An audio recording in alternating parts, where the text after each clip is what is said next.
नमस्कार विद्यार्थी मित्रों। चैप्टर नंबर 4 ધોરણ 12 અર્થશાસ્ત્ર બેન્કિંગ અને નાણાકીય નીતિ। અગાઉના લેક્ચરોની અંદર વેપારી બેંકના જે બે કાર્યો, મુખ્ય કાર્યો અને ગૌણ કાર્યો વિશેની આપણે વાત કરેલી છે વિદ્યાર્થી મિત્રો। એના વિશેની સંપૂર્ણ આપણે સમજૂતી આપી। હવે એમાં આપણે આગળ વધીએ છીએ અને ભારતમાં વેપારી બેંકોનું અસ્તિત્વ શું એના વિશેની આપણે વાત કરી રહ્યા છીએ મિત્રો। હવે તો ભારતમાં વેપારી બેંકો જાહેર તેમજ ખાનગી બેંકોની જોવા મળે, એટલે આપણે સામાન્ય રીતે ચર્ચા કરીએ કે ભારતમાં જે વેપારી બેંકો છે એ બે પ્રકારની જોવા મળે, એક જાહેર અને બીજી ખાનગી માલિકીની। હવે 1991ની જે આર્થિક પરિવર્તનો જોવા મળ્યા એમાં કેટલીક ખાનગી ક્ષેત્રની અંદર પણ જે બેંકો હતી એ આંતરરાષ્ટ્રીય બેંકો પણ એમાં પ્રવેશ મેળવ્યો છે। વળી ભારતમાં જે અસંગઠિત નાણાં બજારમાં બેંક જેવા કાર્યો કરતી પેઢીઓ પણ જોવા મળે છે અને સાથે સાથે સહકારી બેંકોનું પણ આપણા દેશમાં અસ્તિત્વ જોવા મળે છે।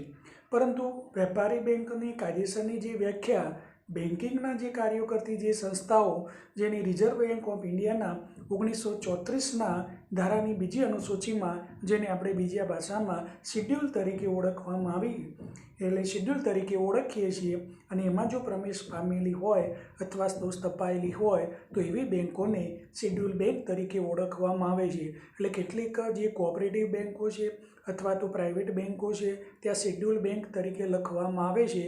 એનો મતલબ એવો થાય છે કે રિઝર્વ બેંકના જે 1934ના જે કાયદા મુજબ અને એની બીજી અનુસૂચિ પ્રમાણે એ પ્રવેશ પામેલી છે, એટલા માટે એવી બેંકોને શિડ્યુલ બેંક તરીકે ઓળખવામાં આવે છે। હવે આ શિડ્યુલ બેંકો છે એ ખરી બેંક જ છે અને આવી બેંકને રિઝર્વ બેંકના બધા જ રૂલ્સ એન્ડ રેગ્યુલેશન, એટલે કહીશું એના નિયમો અને ધારાધોરણો એને લાગુ પડે છે। હવે આપણે ચર્ચા કરીએ છીએ તે જે શિડ્યુલ બેંકો છે, તો શિડ્યુલ બેંકના કયા કયા પ્રકારો પડે, તો શિડ્યુલ બેંકના બે પ્રકારો, એમાં એક વેપારી બેંકો અને બીજી આવશે સહકારી બેંકો। હવે વેપારી બેંકોમાં પણ જુદા જુદા 4 પ્રકારો આપણે ચર્ચામાં લેવાના છે। એક આવશે જાહેર ક્ષેત્રની વેપારી બેંકો, બીજું આવશે ખાનગી ક્ષેત્રની વેપારી બેંકો, ત્રીજી આવશે ભારતમાં કામ કરતી વિદેશી બેંકો, અને ચોથી છે પ્રાદેશિક અને ગ્રામીણ બેંકો, જેને રૂરલ બેંક તરીકે પણ ઓળખવામાં આવે છે। તો અહીંયા આપણે શિડ્યુલ બેંકના બે પ્રકાર જોયા, વેપારી અને સહકારી બેંકો। હવે વેપારી બેંકોના પણ 4 પ્રકાર પડે છે, જાહેર ક્ષેત્રની, ખાનગી ક્ષેત્રની, ભારતમાં કામ કરતી વિદેશી બેંકો અને પ્રાદેશિક અથવા તો ગ્રામીણ બેંકો તરીકે આપણે ઓળખવામાં આવે છે। હવે આપણે ચર્ચામાં લેવાનો છે મુદ્દો અને અગત્યનો પ્રશ્ન છે, અને છે આપણે મધ્યસ્થ બેંક। દુનિયાના દરેક દેશમાં એક મધ્યસ્થ બેંક હોય છે અને જે દેશની તમામ બેંકોની એ કામગીરીનું સંચાલન, મૂલ્યાંકન અને અંકુશની કામગીરી બજાવે છે। ઉપરાંત મધ્યસ્થ બેંક ગ્રાહકોના તથા પ્રજાના હક અને હિતની જાળવણી કરવાની પણ એ કામગીરી બજાવે છે। આરપી કેન્ટના શબ્દોમાં મધ્યસ્થ બેંક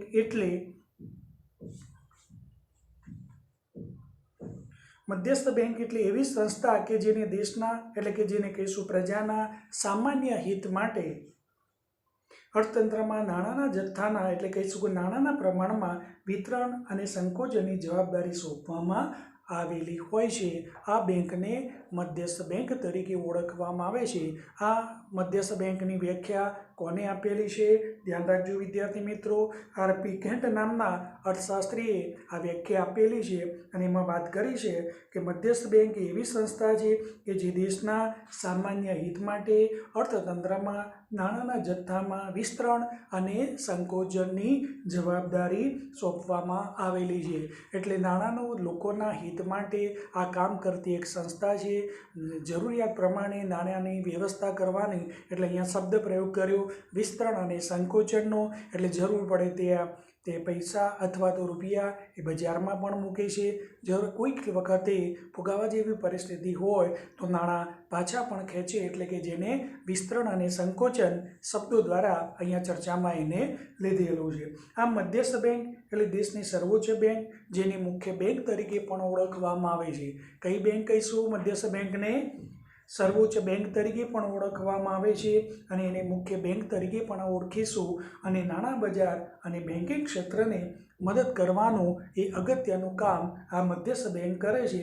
અને નિયંત્રણ કરવાનું અને એને પ્રોત્સાહન આપવાનું કામ પણ આ મધ્યસ્થ બેંક જ કરે છે.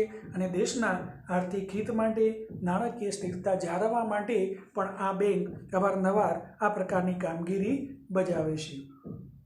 સમગ્ર અર્થતંત્ર પર નાણાંની હેરફેરમાં અનેક અસરો થતી હોય છે, જે દેશની આર્થિક વૃદ્ધિ તથા વિકાસને અસર પહોંચાડે છે.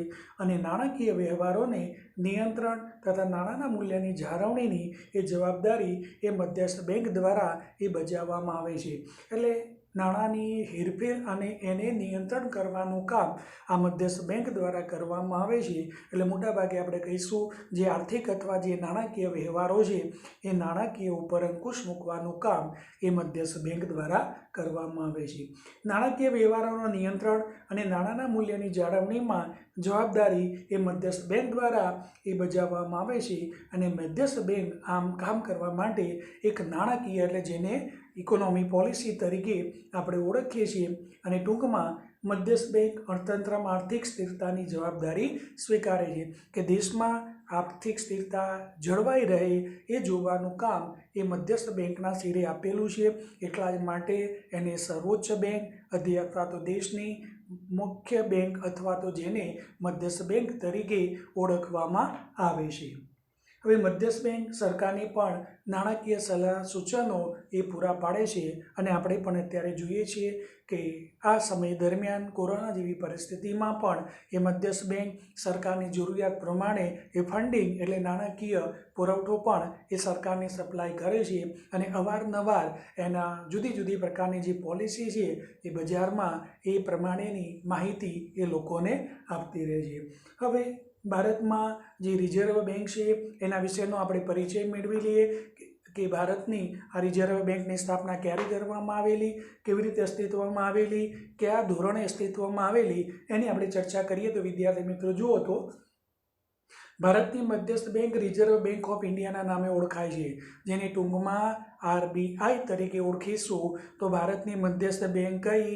તો તમારે યાદ રાખવાનો છે એક ગુણનો પ્રશ્ન, ભારતીય રિઝર્વ બેંક અથવા જેને ટૂંકમાં RBI તરીકે ઓળખવામાં આવે છે, રિઝર્વ બેંક ઓફ ઇન્ડિયા તરીકે આપણે ઓળખીશું. હવે 1934માં રિઝર્વ બેંક ઓફ ઇન્ડિયાની ધારા મુજબ RBIની સ્થાપના 1 એપ્રિલ 1935માં થઈ હતી. અને એની મૂડી ભંડોળ હતું 5 કરોડના ખાનગી મૂડીરોકાણ દ્વારા RBIની સ્થાપના થઈ હતી.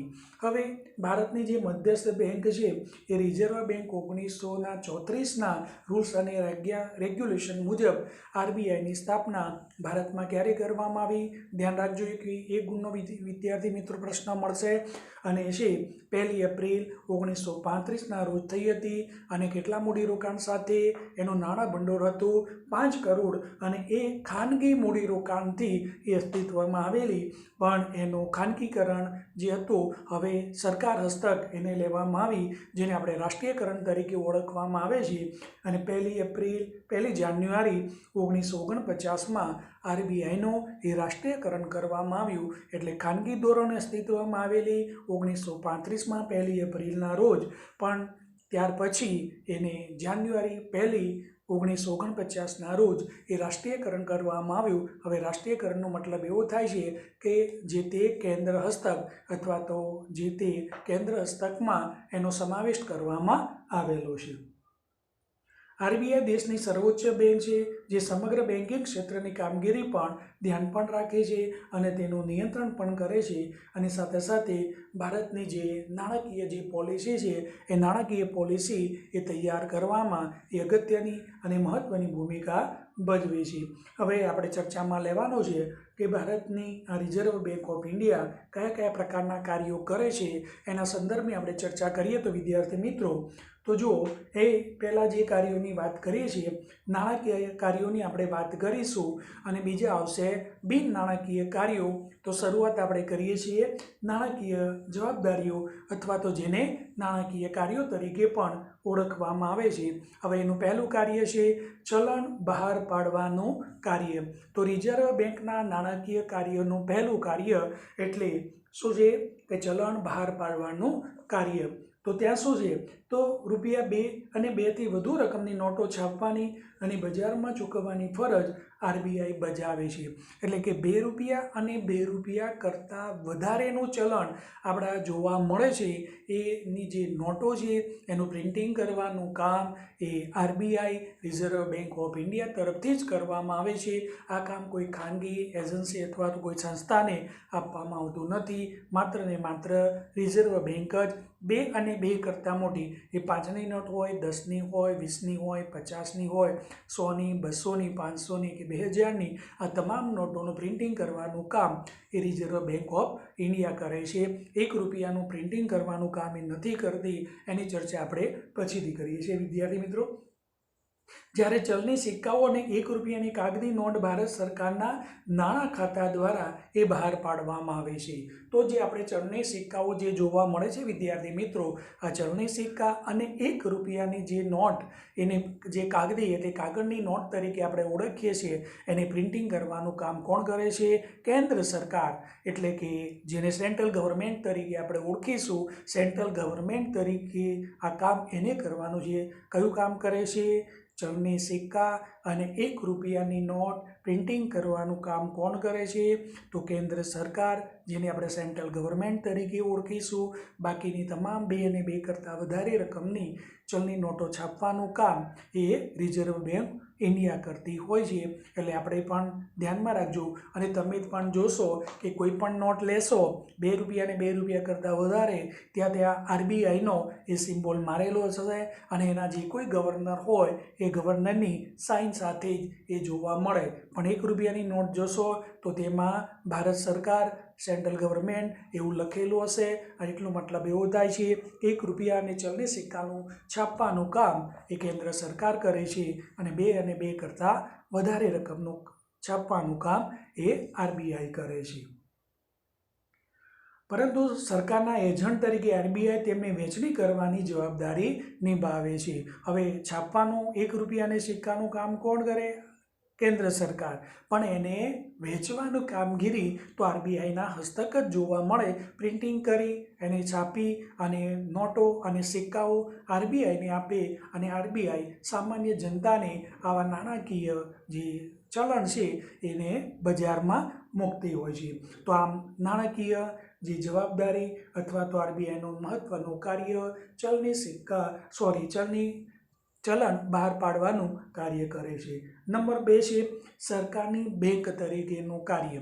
હવે અહીંયા આરબીઆઈ કેન્દ્ર સરકાર અને રાજ્ય સરકારોની બેંક તેમના નાણાકીય એજન્ટ તથા નાણાકીય સલાહકાર તરીકેની એ ફરજ પણ બજાવે છે.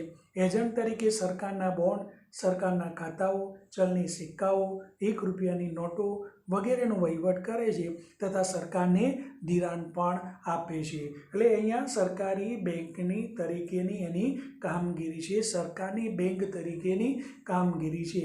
તો શું કરે છે? કેન્દ્ર સરકાર અને રાજ્ય સરકારના જે બેંકો છે એ તમામ બેંકોના એજન્ટ તરીકેની કામગીરી એટલે કે તેના નાણાકીય સલાહકાર તરીકેનું કામ એ આરબીઆઈ તરીકે એ કામ કરે છે. એટલે કે એજન્ટ તરીકે સરકારના બોન્ડ બહાર પાડવા હોય, સરકારના ખાતાઓની વાત હોય કે ચલણી સિક્કાઓ હોય કે ₹1ની નોટનું એ વહીવટ અથવા તો એનું વિતરણ કરવાનું કામ પણ આ સરકારની બેંક તરીકે આરબીઆઈ કરે છે. નંબર 3માં બેંકોની બેંક અને બેંકોના અંતિમ સહાયક તરીકેનું કાર્ય. બેંકોની બેંક તરીકે પણ ઓળખવામાં આવે છે. કોને આપણે કહીશું બેંકોની બેંક? તો આરબીઆઈને બેંકોની બેંક તરીકે ઓળખવામાં આવે છે. કેમ એને બેંકોની બેંક કહેવામાં આવે? તો જોઈએ તો વિદ્યાર્થી મિત્રો, આરબીઆઈ ભારતની બધી જ શિડ્યુલ બેંકોની બેંક તથા નિયમનકાર છે અને તે બેંકોની રોકડ અનામતનું સંચાલન કરે છે અને વેપારી બેંકોને ધિરાણ અંગેની નીતિની દિશા નક્કી કરે છે અને વ્યાજના દર પણ આદેશિત કરે છે.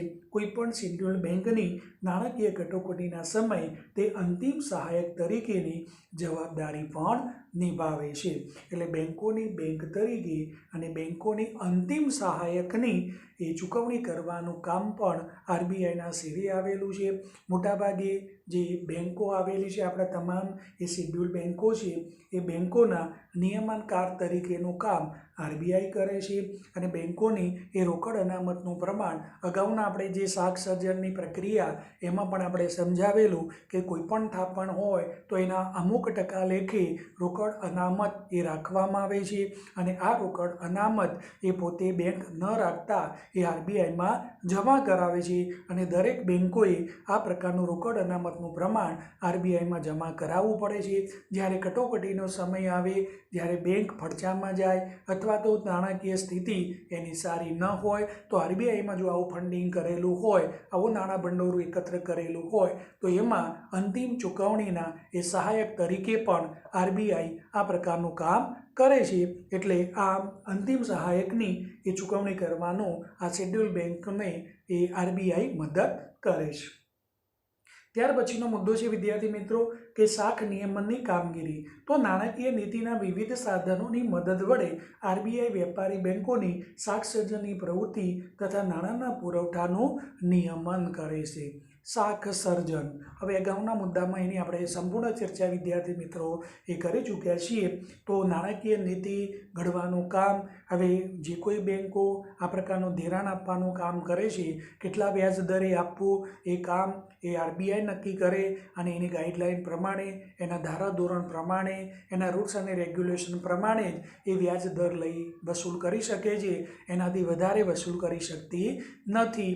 તો અહીંયા પણ એ નિયમન શાખ નિયમનની કામગીરી કરવાનું કામ પણ એ રિઝર્વ બેંક કરે છે. અને આમ નાણાકીય જે નીતિના એ સાધનોનો ઉપયોગ કરી વેપારી બેંકોની એ શાખ સર્જનની જે પ્રવૃત્તિ છે અને જરૂર પડે નાણાંના પુરવઠાને પણ એ નિયમન કરવાનું કામ આરબીઆઈ કરે છે. ત્યાર પછીની ચર્ચામાં આપણે લઈએ મુદ્દો તો વિદ્યાર્થી મિત્રો વિદેશી હુંડિયામણની જાળવણીનું કાર્ય. જ્યારે હુંડિયામણનો દર કાયદાકીય રીતે સ્થિર રાખવાનું આવે ત્યારે આરબીઆઈ હુંડિયામણનો દર નક્કી કરે છે. જ્યારે વિદેશી હુંડિયામણનો દર બજારમાં તેની માંગ અને પુરવઠાના આધારે એ નક્કી થતો હોય છે. હવે અહીંયા વિદેશી હુંડિયામણ એટલે કે જ્યારે પણ કોઈ પણ વેપારી ઉદ્યોગપતિને વિદેશથી આયાત નિકાસની પ્રક્રિયા કરવી હોય તો એના માટે આરબીઆઈ આ પ્રકારનો એ હુંડિયામણ એને ઉપલબ્ધ બનાવે છે. અને એના જે દરે આપવામાં આવે એને હુંડિયામણનો દર તરીકે ઓળખવામાં આવે. એટલે જરૂર પ્રમાણે નાણાંનો જે પુરવઠો છે એ નાણાંનો પુરવઠો પણ એ નક્કી થતો હોય છે. અને આરબીઆઈ બજારમાં વિદેશી હુંડિયામણની ખરીદી કે વેચાણ કરીને વિદેશી હુંડિયામણની સરખામણીમાં ભારતના રૂપિયાનું જે મૂલ્ય જાળવે છે. આમ આરબીઆઈ ભારતના ચલણનું જે મૂલ્ય અને વિદેશના ચલણ સામે જાળવણીની એ કામગીરી બજાવે છે.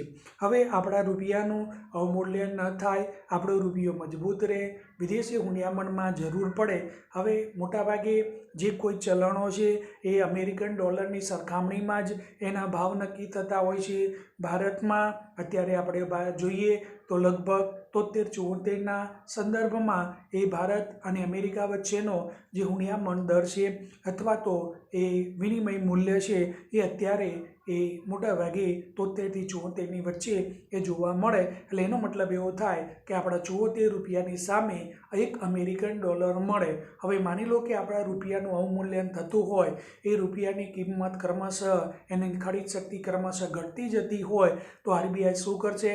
બજારમાં એટલા પ્રમાણમાં એ ડોલર ઠાલવી અને બજારમાં એ નાણાંનું જે મૂલ્ય છે એને સ્થિર લાવવા માટે પણ એ પ્રયત્ન કરે છે. એટલે આમ વિદેશી હુંડિયામણની એ ખરીદી કરીને પણ અથવા તો વેચાણ કરીને પણ આમ વિદેશી જે હુંડિયામણ છે, આમ ભારતનું જે બજાર મૂલ્ય છે રૂપિયાનું, એને સ્થિરતા આપવા માટે પણ આરબીઆઈ એ મહત્વનું કામ કરે છે. વિદ્યાર્થી મિત્રો, આરબીઆઈ ભારતના વિદેશી હુંડિયામણના જથ્થાની સાચવણી કરે છે. તેમજ ભારતમાં આવતી વિદેશી મૂડી કે ભારતમાંથી બહાર જતી આ જે વિદેશી મૂડી પર એ ધ્યાન પણ રાખે છે।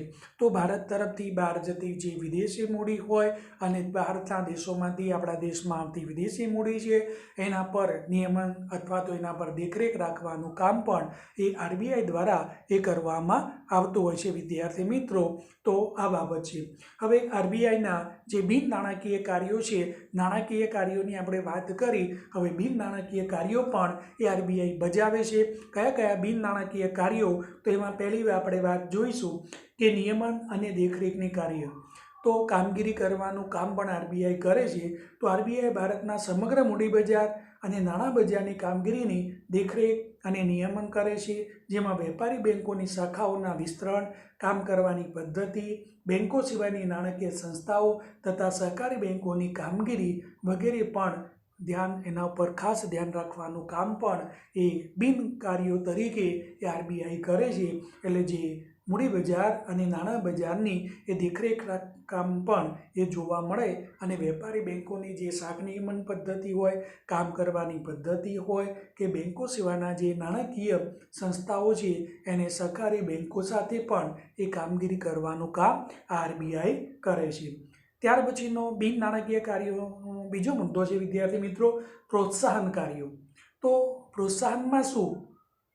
તો આપણા દેશમાં આજે પણ અનેક લોકોએ બેંકમાં ખાતા ખોલાવ્યા નથી, પણ હમણાં આપણે જોયું કે નરેન્દ્ર મોદી સરકાર દ્વારા જે લોકોએ ખાતા નહોતા ખોલાવ્યા તો એના માટે જનધન ખાતાઓ ખોલવામાં આવ્યા છે, કરોડો ખાતાઓ ખોલવામાં આવ્યા છે અને ઝીરો બેલેન્સ સાથે આ પ્રકારના ખાતાઓ ખોલાય છે અને જેનો લાભ એ જે તે બેંકમાં ખાતું ધરાવનારને સરકારી સહાય, અત્યારે આપણે કોરોનાની પરિસ્થિતિમાં આપણે જોઈએ છીએ કે એમને સરકાર તરફથી કેટલીક વખત આર્થિક સહાય, આર્થિક પેકેજ પણ આપવામાં આવે છે। તો આવું જનધન ખાતા જે ધરાવનાર વ્યક્તિ છે એના ખાતામાં આ પ્રકારની સરકારી જે સહાય છે એના નાણાં પણ એ મળતા જાય છે। ઘણા લોકો તેમની ધિરાણ માટેની જરૂરિયાત માટે અસંગઠિત બજાર પર આધારિત છે અને ધંધાની ચૂકવણીઓ ચેકના બદલે કેશ દ્વારા કરે છે, જેથી વિનિમયની ખરી નોંધ થઈ શકતી નથી અને તેથી નાણાંનું મૂલ્ય તેમજ રાષ્ટ્રીય આવક સાચા પ્રમાણમાં એ જાણવાની મુશ્કેલી ઊભી થાય છે। હવે આપણે જોઈએ છીએ કે આપણા મોટાભાગના ખરીદ અને વેચાણના જે કોઈ વ્યવહાર થાય છે એ મોટાભાગે કેશમાં થાય છે અને કેશમાં થાય। હવે રાષ્ટ્રીય આવકની આપણે ગણતરી કરીએ તો આવા જે કેશમાં થતા વ્યવહારોની નોંધ કોઈ જગ્યાએ થતી નથી। એટલે આરબીઆઈ પણ કહે છે કે આપણા દેશની અંદર હવે બધા જ વ્યવહારો કેશલેસ થાય, એટલે કોઈ પણ એમાં રૂપિયાની લેવડ દેવડ ન થાય, પણ એના માટેની જે બેન્કિંગ જે વિવિધ પ્રકારની સુવિધાઓ છે એ ચેક દ્વારા, ડિવિડન્ડ એટલે કે ડિમાન્ડ ડ્રાફ્ટ દ્વારા અથવા તો પે ઓર્ડર દ્વારા આવી ચૂકવણીઓ થાય અને એની નોંધ એ બેંકની અંદર પણ થાય, એ માટે સતત રિઝર્વ બેંક એ પ્રયત્ન કરી રહી છે। હવે ચેકના દ્વારા, કેશ દ્વારા કરે છે અને વિનિમયની ખરી નોંધ થઈ શકતી નથી અને જેને પરિણામે રાષ્ટ્રીય આવકની આપણે ગણતરીમાં મુશ્કેલી પડે છે। આથી આરબીઆઈ લોકોના અંગેની જાગૃતતા લાવવા માટે પ્રયત્નો કરે છે અને ગામડાઓની અંદર પણ આવી વિવિધ બેંકોની એ શાખાઓ પણ ખોલવામાં આવેલી છે અને એના માટે પ્રયત્ન કરી પણ રહી છે। વધુ લોકો સંગઠિત નાણાં બજારમાં આવે તે માટે પણ સતત પ્રયત્ન કરે છે અથવા તો પ્રયાસો કરે છે અને વળી લોકોના હિત માટે સહકારી બેંકોને પણ એ પ્રોત્સાહન આપે છે। ગામડાઓની અંદર પણ બેંકોની એ પ્રક્રિયા થાય અને હવે આપણે પણ જોઈએ છીએ ગામડાની અંદર જે દૂધસાગર ડેરી દ્વારા અથવા તો બે જુદી જુદી એ ડેરી દ્વારા જે કોઈ ખરીદી કરવામાં, દૂધની ખરીદી કરવામાં આવે, હવે દૂધનું જે પેમેન્ટ છે એ સીધું જ ઓનલાઈન એના ખાતામાં જમા થાય છે। દરેક જે દૂધ ભરાવનાર ગ્રાહક છે એનું બેંકમાં ખાતું હોય છે અને સીધું જ એના 10 દિવસે કે 15 દિવસે જે પેમેન્ટ આવતું હોય તેના ખાતામાં જમા થાય છે અને આવી રીતે એ ગામડાઓની અંદર પણ જો વિવિધ પ્રકારના પ્રયાસો કરી અને રિઝર્વ બેંકે આ પ્રકારની શાખાઓ અથવા તો કેટલીક ખાનગી બેંકોનો પણ એ પ્રચાર કર્યો છે અને એની શાખાઓ ખોલવા માટે આરબીઆઈ સતત પ્રયત્ન કરે છે અને કેટલીક સહકારી બેંકોને પણ આવી રીતે પ્રોત્સાહિત કરે છે। ત્યાર પછી બિન નાણાકીય કાર્યોનો અંતિમ કાર્ય છે સમાવેશી વિકાસ માટેના કાર્યો। તો ભારતમાં આર્થિક ભિન્નતા તથા ગ્રામીણ શહેરી ભિન્નતાને વધુ હોવાને કારણે જ્યારે નાણાકીય અથવા તો આર્થિક પરિવર્તનો આવે ત્યારે દરેક વર્ગના લોકો અને એકમોને આવા પરિવર્તનનો લાભ મળવો જરૂરી છે. એટલે દેશની આર્થિક વિકાસની સાથે સાથે લોકોને પણ આર્થિક પરિવર્તનો આવે અને લોકો પણ આર્થિક પરિવર્તનો સાથે તાલ મિલાવે એ માટે નાણાકીય કાર્યો સાથે સંકળાય એ માટે પણ આરબીઆઈ સતત કાર્ય કરે છે. આરબીઆઈ આ માટે બેન્કિંગ ક્ષેત્ર સતત પ્રયાસો કરતી રહી છે. ધિરાણ માટેની અગ્રિમતા ધરાવતા ક્ષેત્રો જેવા કે ખેતી હોય, નાના કદના ઉદ્યોગો હોય, સ્વરોજગાર માટેના હોય અથવા તો પરંપરાગત ઉદ્યોગો હોય એના માટે ખાસ ધિરાણની વ્યવસ્થા પણ આ આરબીઆઈ તરીકે ઊભી કરવામાં આવે છે. તમારે ખેતી માટે જો કોઈ નાણાંની જરૂરિયાત ઊભી હોય જેને ક્રોપ લોન તરીકે ઓળખવામાં આવે, વિવિધ બેન્કોને સૂચના આપી દીધેલી છે અને તમને આ પ્રકારની એ ધિરાણ આપવામાં આવતું હોય છે. તમારે નાનો ઉદ્યોગ શરૂ કરવો હોય તો બેંક પણ તમને સહાય આપશે. એ જ પ્રમાણે પરંપરાગત આપણે જે લઘુ ઉદ્યોગો છે એને શરૂ કરવા હોય તો પણ સરકાર નાણાકીય સહાય આપે છે. મોટા ઉદ્યોગોની સ્થાપના કરવી હોય તો પણ આપે છે. હમણાં જ આપણે કોરોનાના સંદર્ભમાં આર્થિક સહાય એ સરકાર તરફથી આપવામાં આવે છે અને એમાં નાના ઉદ્યોગ જે શરૂ કરતા હોય એને 1 લાખથી માંડી અને 5 લાખ સુધીની એ ઓછા વ્યાજના દરે એ આરબીઆઈએ સૂચના આપેલી છે. આવી સહકારી બેન્કો અને શેડ્યુલ બેન્કો દ્વારા પણ આ પ્રકારની સહાય જે તે જરૂરિયાતમંદોને એ ઉપલબ્ધ બનાવવામાં આવે છે.